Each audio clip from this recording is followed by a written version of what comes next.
Oui, bonjour, bienvenue. On est toujours avec Vincent Michaud. Maintenant, on va faire la multiplication de polynômes qui se trouve à être à la page 8 de votre document.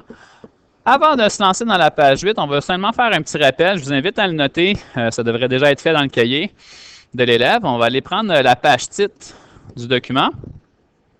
Et peu importe où dans la page titre, on peut le faire à côté du petit bonhomme, là, à côté de Bob Bricoleur. Juste remarquer le petit tableau très important qui simplifie pas mal les opérations algébriques, c'est-à-dire comment fonctionne l'algèbre, en fait.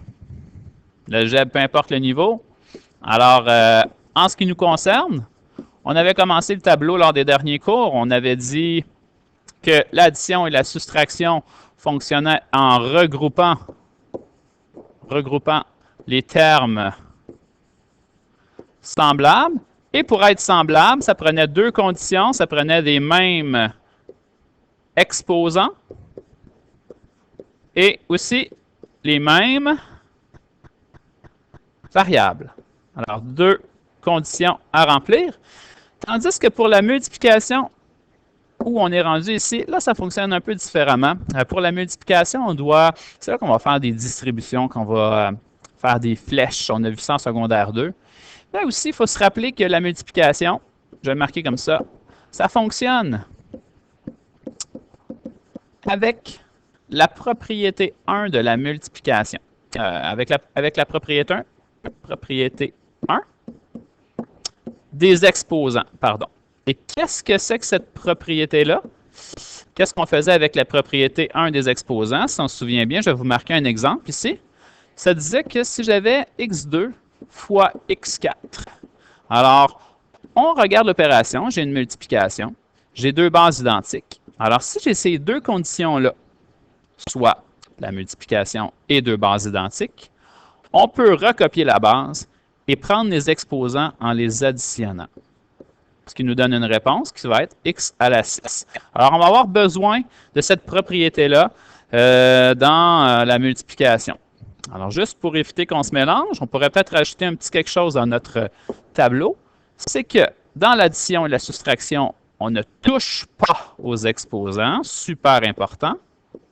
Touche pas aux exposants. Tandis que dans la multiplication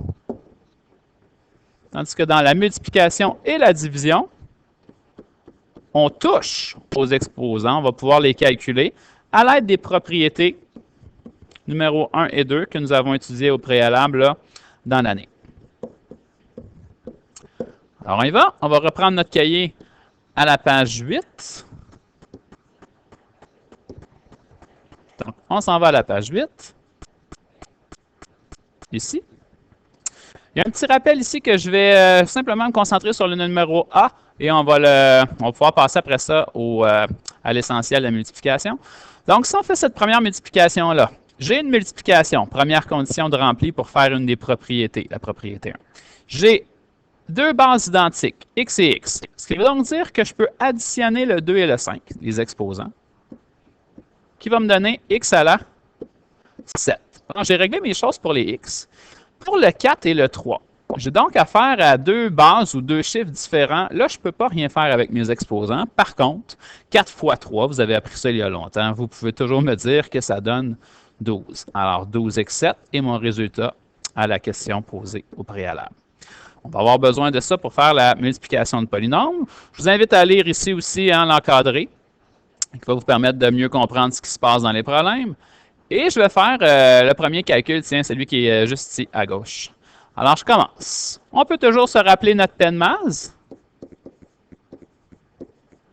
Partir d'en haut, descendre en bas. P pour parenthèse. Est-ce que je peux additionner les deux termes ici? Additionner, on l'a vu dans le petit tableau que je vous ai fait écrire sur la page titre, ça me prend des termes semblables. J'en ai pas. Soustraire, ça me prend aussi des termes semblables, c'est marqué dans votre tableau. J'en ai pas. Alors, je suis bloqué. Je ne peux pas faire cette étape-là, cette étape-ci. Exposant, je pense aux exposants qui seraient à l'extérieur des parenthèses. Il n'y en a pas ici. Alors, il n'y a rien à faire. On ne fait pas l'étape des exposants. Division, il n'y en a pas. Multiplication, il y en a une, on va la faire. Elle est entre les deux. Quand il n'y a rien d'écrit, c'est la multiplication qu'on voit là. Alors, à tour de rôle, ce qu'on va faire, On va prendre le premier terme. On va prendre le premier terme ici, qui est le x, et on va le distribuer. Distribuer veut dire faire une flèche avec chaque terme de la deuxième parenthèse. Alors, voici ma première flèche, x fois x. Voici la deuxième flèche, x fois moins 2.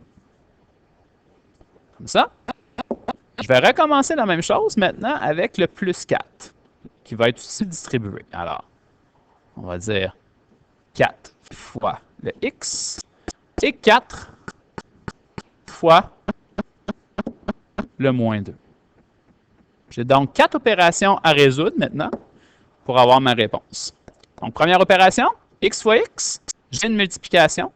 J'ai deux bases identiques. Je peux donc additionner les exposants, x2, parce que c'est des petits 1 qui sont ici, quand ils ne sont pas écrits. Deuxième opération, je n'ai pas de base identique. Par contre, vous avez appris ça en secondaire 2. X fois moins 2, ça vaut moins 2x. En bleu maintenant, 4 fois x, vous avez appris ça en secondaire 2. Ça me donne 4x. On va juste marquer le résultat. Est-ce qu'il est positif ou négatif? Ben, il est positif ici, étant donné qu'il y avait seulement des termes positifs. Et le dernier, 4 fois moins 2, même chose, j'obtiens 8. Par contre, j'ai un résultat ici qui va être négatif à cause du moins 2. Je suis donc presque rendu à la fin. Il me reste à regarder les opérations qu'il me reste. Je viens de régler ici à gauche la multiplication. Il n'y en a plus. Est-ce que j'ai des additions maintenant dans le problème? Et des soustractions? Ben oui, j'en ai des additions et des soustractions. On se rappelle, c'est marqué à côté de notre bonhomme dans notre petit tableau. Ça nous prend des termes semblables. Alors, le premier terme, x2, et le deuxième, moins 2x, sont-ils semblables? La réponse est non, puisqu'il manquerait un exposant 2 pour que ça le soit. Alors, je n'ai pas de terme semblable ici. Par contre, si je vais un petit peu plus loin, je peux dire que moins 2x ainsi que plus 4x sont semblables. Ça va me donner quoi? Et là, c'est là qu'il faut éviter de se mélanger. Est-ce qu'on va avoir des x ou des x2? Il faut se rappeler l'opération, c'est ce qui compte. Je suis en train présentement de faire des additions. Regardez, il y a un petit plus ici. Alors, je dis moins 2 plus 4x. C'est donc une addition.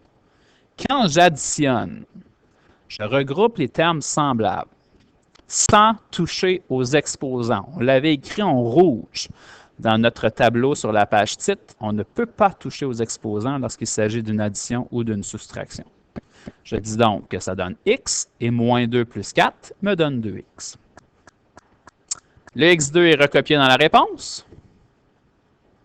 On va juste mettre le plus 2 qui appartient à notre opération précédente. Et le moins 8 est aussi retranscrit dans la réponse. Est-ce que je peux encore faire quelque chose de cette ligne-ci? On va regarder. Est-ce que j'ai des termes semblables? La réponse est non. Donc, réponse finale, x2 plus 2x moins 8. Je vous remercie beaucoup. C'était Vincent Michaud avec la première explication. Une deuxième capsule suivra pour le numéro A, qui est juste ici.